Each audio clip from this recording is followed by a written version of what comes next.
on, but there is evidence of a growing divide between South Korea and its key ally, the United States. I mean, we saw the president yesterday turn on South Korea's leader, accusing him of appeasement in the way he's dealt with North Korea.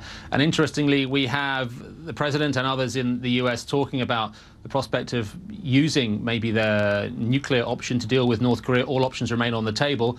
But President Moon Jae-in, a man elected just a few months ago here, has said he can guarantee, he has promised there will not be another military war on this peninsula. And in fact, he said any kind of attack on the north from the US would need his permission. So a real distance between the two sides there. Hello and welcome to BBC World News.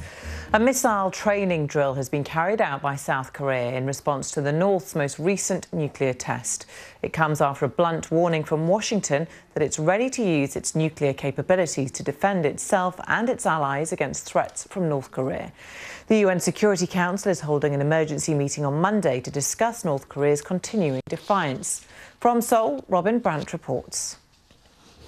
After the North exploded a nuclear device below ground, the South responded with this. A series of missile launches above ground. From land and from the air, South Korea's Army and Air Force carried out a test attack early on Monday.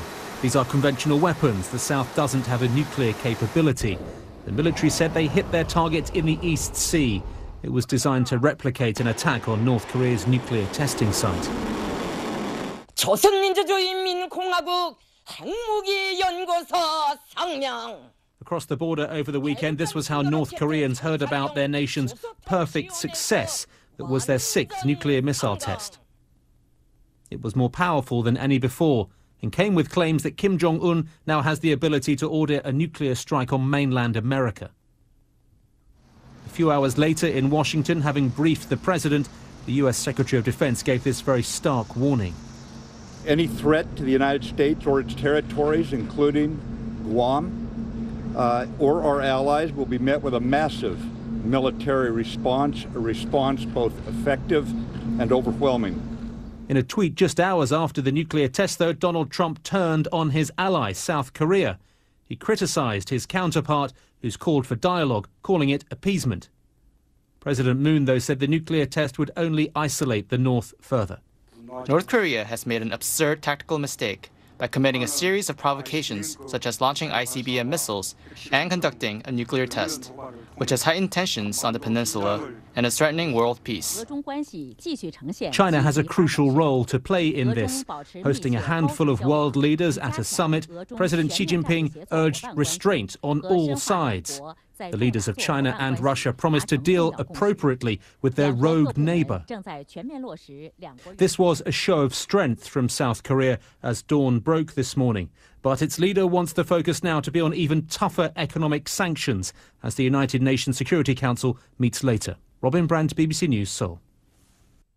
In North Korea have had a knock-on effect on the financial markets. With more on that on all the day's business news, here's Sally. Hi, Sally. Thank you, Sam. Yes, markets are rattled once again. It would seem safe havens like gold, the Japanese yen, etc. are in favour. Of course, this all after North Korea tested a hydrogen bomb and President Trump tweeting the US is considering slapping trade embargoes on all countries now that do business with North Korea, including India, Russia, Pakistan. But of course, most notably, that would include China as well. And the latest figures do show that trade between the US and China is worth nearly $650 billion. That's every single year. And this makes China the United States' biggest trading partner.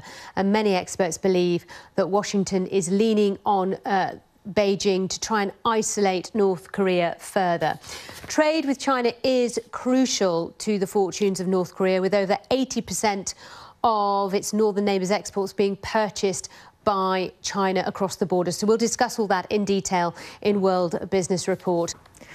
Let's get more now on developments in the North Korean peninsula. Our correspondent Robin Brandt joins me now from the South Korean capital, Seoul. Robin, welcome to you. Well, the threat that South Korea has faced from its neighbour just a few miles away from you are now has been going on for years. But do yesterday's developments present now a game changer, do you think?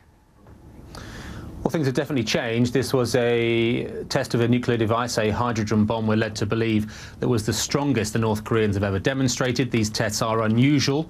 And, of course, we have a president in the White House in Washington who is saying some things, and particularly saying them in a very different way to what his predecessors have said. So that, those two things combined is very unsettling for people here in South Korea. The response we had this morning from South Korea was not a political one, but a military one. We had this live fire drill where missiles were launched from the land and from the air as well, targeting an area of the East Sea off the coast of this country. We're told by the Joint Chiefs of Staff that was meant to replicate an attack on the site of the nuclear test in North Korea yesterday. So that's a show of force. It's meant to reassure people here, I think, and remind them of the high state of alert that this country remains on. But there is evidence of a growing divide between South Korea and its key ally, the United States. I mean, we saw the president yesterday turn on South Korea's leader, accusing him of appeasement in the way he's dealt with North Korea.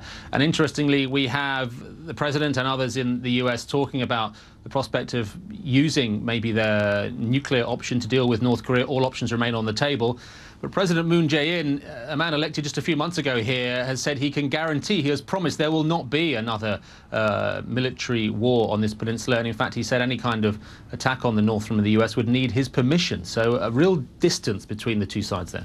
So the other key option on the table is, of course, sanctions. The UN Security Council meeting today to discuss that very issue. But given the history that sanctions have had very little effect on North Korea, is there any likelihood that they would actually work?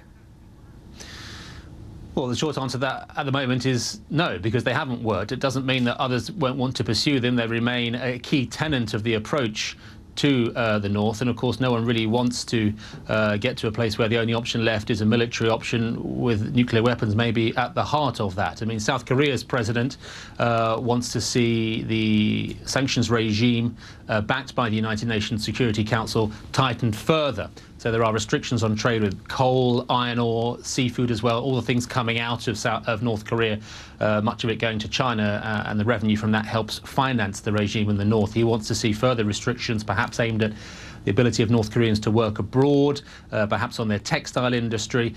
There are many who question how effective that's going to be, bearing in mind that we now find ourselves very close to a point where North Korea appears to have the ability not just to construct and detonate a hydrogen bomb, but also perhaps to put it on a missile that can get to the US mainland, maybe.